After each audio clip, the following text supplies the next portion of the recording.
Happy anniversary. Second year, tagal na, 2 taon na. At syempre, mas mahabang panahon pa ang pagsasamahan ng Jomar. Tama ba?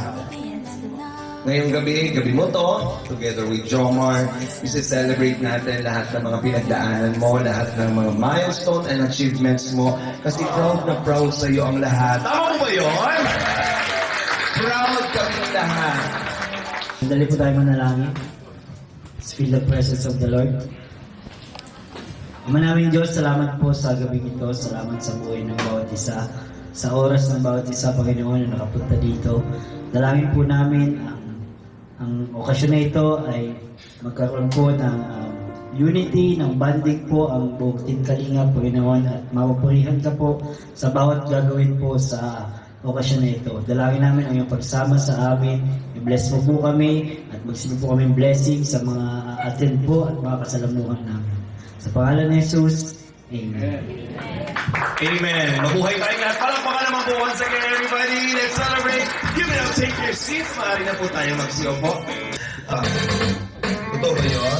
Na pag dumadaan na sinusundan mo ng tingin? Medyo po. Grabe gwapo ng Jomar talaga, iba. Minimedyo mo lang kami, pero totoo talaga yon. Nakasalalay ang buhay mo kay Carla, Jomar. Maraming mata ang nakatingin sa iyo palagi, kaya wag mong sasaktan si Carla. Ito po, mga dito mo.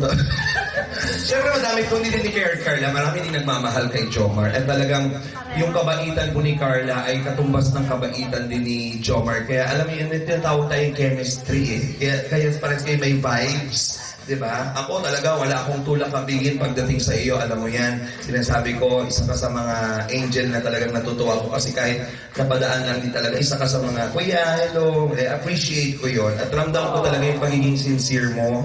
Diba? That's why binibless ka palagi.